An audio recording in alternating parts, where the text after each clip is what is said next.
ஆண்டவராகிய இயேசு கிறிஸ்துவின் நாமத்தில் காலை வாழ்த்துக்கள். இன்றைய மன்னா, பிலிப்பு செய்த அதிசயங்களை ஜனங்கள் கேள்விப்பட்டு கண்டு அவனால் சொல்லப்பட்டவைகளை ஒருமனப்பட்டு கவனித்தார்கள்.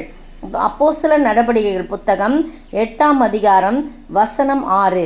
பிலிப்பு ஆண்டவருடைய ஊழியத்திற்காக அழைக்கப்பட்டவன். பாருங்க, பிலிப்புனா குதிரைகளை விரும்புகிறவர் என்று அர்த்தம். அப்படியாவது குதிரைகள் வேகமாக ஓடும் இல்லையா, போருக்காக பயன்படுத்தப்படும். அதனால் ஒரு தைரியசாலி என்று கூட அவரை சொல்லலாம்.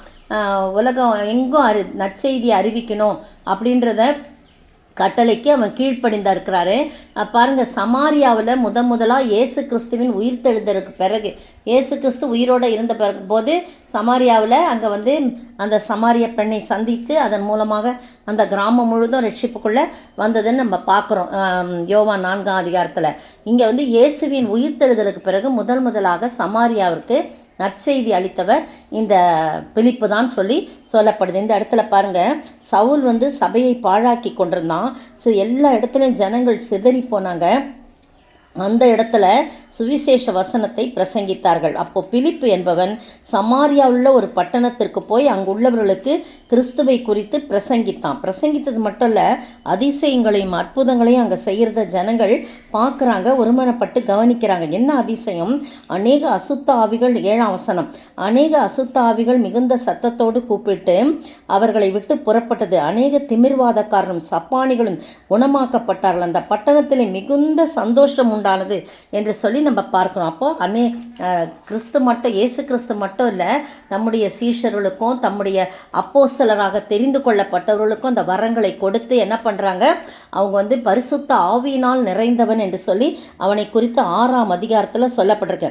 யார் இந்த ஊழியத்துக்கு போவாங்க, சீஷர்களே எல்லா காரியமும் செய்ய முடியலையே அப்படின்னு சொல்லும்போது, பரிசுத்த ஆவியினால் நிரப்பப்பட்டவர்களும் ஞானம் நிறைந்த நற்சாட்சி பெற்ற 7 பேரை உங்களிலே நீங்கள் தெரிந்து கொள்ளுங்கள், அவங்கள இந்த வேலைக்காக ஏற்படுத்தணும். அந்த தெரிந்து கொள்ளப்பட்டவர்களை யார் ஒருத்தனா, ஸ்தேவானு, பிலிப்பு, மற்ற பேர்கள்லாம் போடப்பட்டிருக்கு. நமக்கு இன்றைக்கி பிலிப்பை மட்டும் நம்ம எடுக்கிறோம். பிலிப்பு அப்போ பரிசுத்த ஆவியினால் நிரம்பி அவன் என்ன பண்ணுறான், இந்த காரியங்களையெல்லாம், அற்புத அடையாளங்களையெல்லாம் செய்கிறான், அதிசயமான காரியங்கள்லாம் செய்கிறதா பார்க்குறோம். சமாரியர்னால் எல்லாரும் வெறுப்பாங்க. ஆனால் இந்த இயேசு எப்படி வெறுக்காமல் சமாரிய ஒரு பெண்ணுக்காக, ஒரு பெண்ணை தொடும்படியாக, ரட்சிக்கும்படியாக என்ன செய்கிறாரு, அந்த ஊருக்கு போகிறார்.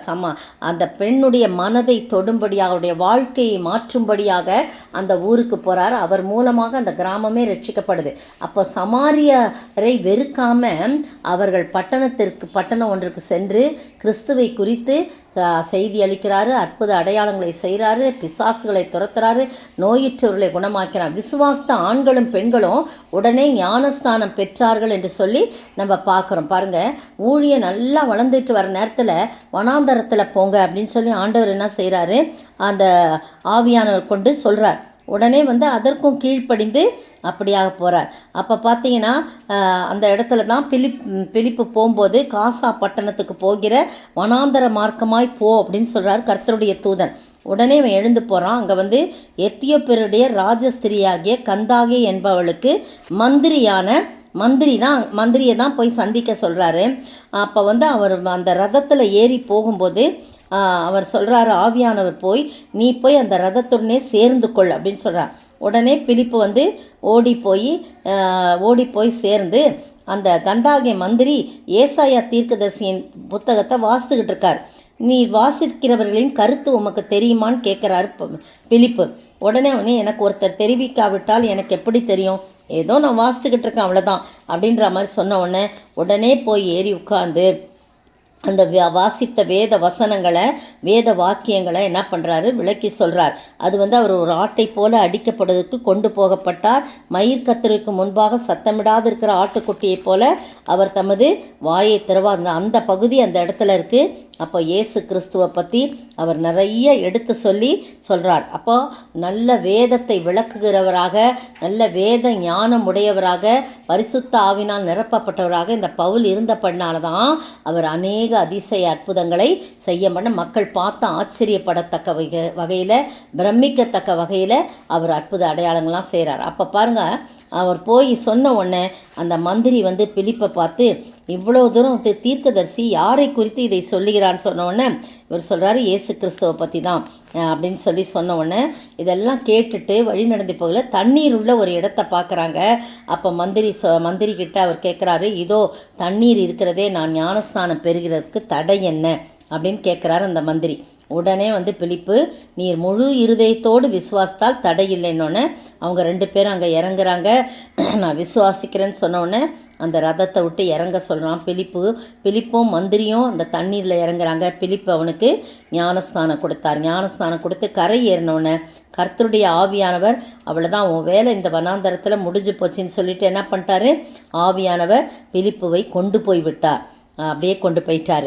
மந்திரி அப்புறம் அவனை காணாமல் சந்தோஷத்துடன் தன் வீட்டுக்கு போனான் என்று சொல்லி பார்க்கிறோம்.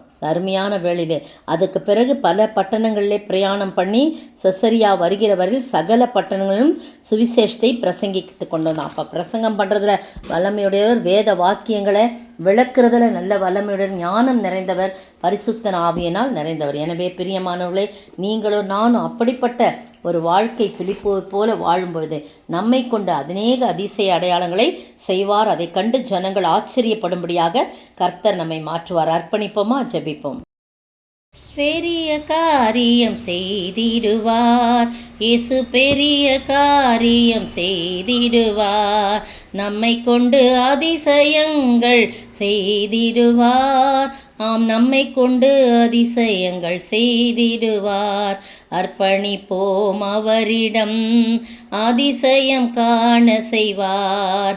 அர்ப்பணிப்போம் அவரிடம், அதிசயம் காண செய்வார். ஸ்தோத்திரிக்கிற ஆண்டவரே, துதிக்கிற ராஜா, பிலிப்பு மூலமாக அதிசயங்களையும் அற்புதங்களையும் செய்த தேவன், எங்களையும் ஆண்டவரே உடைய கரத்தில் நாங்கள் அர்ப்பணிக்கிறோம்.